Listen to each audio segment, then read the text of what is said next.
بزرگ کہا کرتے تھے عزت اور ذلت اللہ کے ہاتھ میں ہوتی ہے، اور ہم دیکھ بھی رہے ہیں کہ واقعی ہی بزرگوں کی یہ بات سچ ثابت ہو رہی ہے۔ جیل کے اندر ایک بیٹھے شخص کو اللہ عزتوں کی نئی منازل دے رہا ہے، اللہ تبارک و تعالیٰ اس کو عزتوں کے نئے رتبوں کے اوپر فائز کر رہا ہے۔ اور وہ چور، مینڈیٹیڈ چور کے جن لوگوں نے پاکستان کی وزارت عظمیٰ کی کرسی سنبھال لی ہے، چوری کر کے، ڈکیتی کر کے، اشتہاری تھے، بھگوڑے تھے، کرپٹ تھے، دو نمبر تھے، بے شرم تھے، اب ان لوگوں نے جس طرح سے پاکستان کی وزارت عظمیٰ اور پاکستان کی حکومت سنبھال لی ہے، تو ان کی جو ذلت ہے اس کے اندر اضافہ ہوتا جا رہا ہے۔ یہ ہر جگہ سے ذلیل و خوار ہو رہے ہیں، یہ ہر جگہ سے بدنام ہو رہے ہیں، یہ ہر جگہ سے نفرت کا سامنا کرنے پر مجبور ہیں، ان کی آپس کے اندر بھی لڑائیاں ہونا شروع ہو چکی ہیں، یہ آپس میں بھی گتھم گتھا ہو رہے ہیں۔ اور اندازہ کیجئے کہ نواز شریف نے شہباز شریف کے ساتھ سلام لینے سے انکار کر دیا۔ شہباز شریف ہاتھ پکڑنے کی کوششیں کرتا رہا، نواز شریف نے اس کا سلام ہی نہیں لیا، اس کا ہاتھ ہی نہیں پکڑا، کیونکہ شہباز شریف کوشش کر رہا تھا کہ اس کو میں راضی کر لوں، اس کو میں اپنی وزارت عظمیٰ والی کرسی پر بٹھاؤں، مگر نواز شریف نے کہا میں ایسا ہرگز نہیں ہونے دوں گا، کیونکہ تم نے میرے حق کے اوپر ڈاکہ ڈال کے یہ کرسی لی ہے، تو اب میں یہ احسان تمہارا نہیں لے سکتا ہوں۔ تو یہ جو ذلت ہے، پوری دنیا نے اس ذلت کو دیکھا ہے۔ اور اس کے علاوہ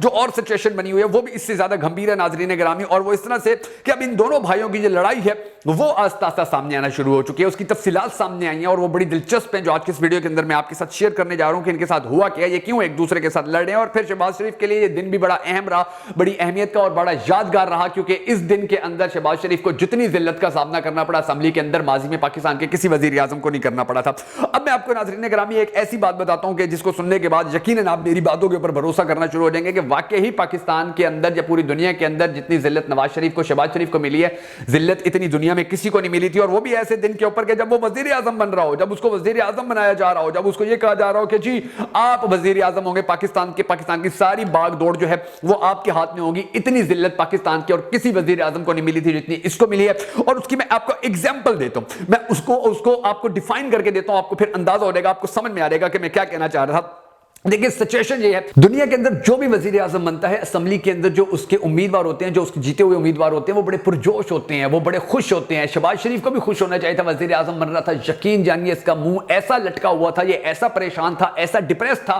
کہ اس نے تقریر کرتے ہوئے کہا کہ جی میں آپ سب کا شکریہ ادا کرتا ہوں، پوری پاکستانی قوم کا، کہ جنہوں نے مجھے اپوزیشن لیڈر بنوا دیا۔ وزیر اعظم بن رہے اور اپنے آپ کو کہہ رہے ہیں کہ جی مجھے اپوزیشن لیڈر بنوا دیا۔ جیسے ہی اس نے یہ بات کی، جیسے ہی اس نے یہ ذلت آمیز جملہ اپنے بارے میں کہا، پی ٹی آئی نے تو شور مچا دیا، انہوں نے تو تاڑیاں مارنی شروع کر دی، انہوں نے تو چور چور لوٹے لوٹے کے نعرے لگانے شروع کر دیے، اور جو شہباز شریف تھا وہ پھر کانپنے پڑ گیا، اس کو پھر کچھ عجیب سا ہونے لگ گیا، وہ ادھر ادھر دیکھنے لگ گیا کہ میں نے کیا چبل مار دی۔ پھر اس نے فوراً کہا نہیں نہیں نہیں، مجھ سے غلطی ہو گئی ہے جی، میں پاکستانی قوم کا شکریہ ادا کرتا ہوں کہ جنہوں نے مجھے پاکستان کا وزیر اعظم بنا دیا۔ اتنا اس کو انسلٹ کا سامنا کرنا پڑا، اتنی اس کی بےزتی ہوئی، جس طرح سے اس کا منہ لٹکا ہوا تھا، یقین جانیے پاکستان کے دنیا کی تاریخ کے اندر اتنا بے عزت جو وزیر اعظم ہے وہ آپ نے بھی کبھی نہیں دیکھا ہوگا۔ اب یہ جو سچویشن ہے ان کے لیے بڑی گھمبیر ہو گئی ہے، اور یہ آنے والے وقت کے اندر مزید بھی گمبھیر ہوگی۔ کس طرح سے کچھ اہم ترین ڈیٹیلز ہیں میں آپ کو بتانے جا رہا ہوں، مگر اس سے پہلے ہمیشہ کی طرح آپ سے یہ ریکویسٹ ہے کہ اگر آپ ہماری یہ ویڈیو ہمارے فیس بک پیج پہ دیکھ رہے ہیں، ہماری اس ویڈیو کو لائک کر لیجیے، ہمارے فیس بک پیج کو فالو کر لیجیے۔ اگر آپ ہماری یہ ویڈیو ہمارے یوٹیوب چینل کے اوپر دیکھ رہے ہیں تو ہمارے یوٹیوب چینل پر فیکٹس کو سبسکرائب کر لیجیے، ہماری اس ویڈیو کو لائک کر لیجیے، اور یاد رکھیے گا آپ کے اس معمولی سے کلک سے آپ کو فرق نہیں پڑتا، ہمیں بڑی سپورٹ ملتی ہے۔ میں ہوں شکیل حیدر اور آپ دیکھ رہے ہیں آپ کا موسٹ فیورٹ چینل بگا فیکٹس۔ اب ناظرین گرامی جو سچویشن بنی ہوئی ہے، اب جو حالات بنے ہوئے ہیں وہ میں آپ کے سامنے رکھ دیتا ہوں، میں آپ کو بتا دیتا ہوں۔ سب سے پہلی جو میرے پاس خبر اس وقت پہنچی ہوئی ہے، سب سے پہلی جو اہم ترین بات میرے پاس پہنچی ہوئی ہے وہ ناظرین گرامی یہ ہے کہ اسمبلی میں شہباز شریف نے جب تقریر کرتے ہوئے یہ کہا کہ جی میں تو اب اپوزیشن لیڈر بن گیا ہوں، تو پی ٹی آئی نے جب ادھر وہاں پر نعرے بازی کی تو اس نعرے بازی کے دوران ہی جو جمشید دستی تھے، اب آپ یہ دیکھ لیجئے کہ جمشید دستی نے بڑے مسائل کا سامنا کیا، مگر اس کے باوجود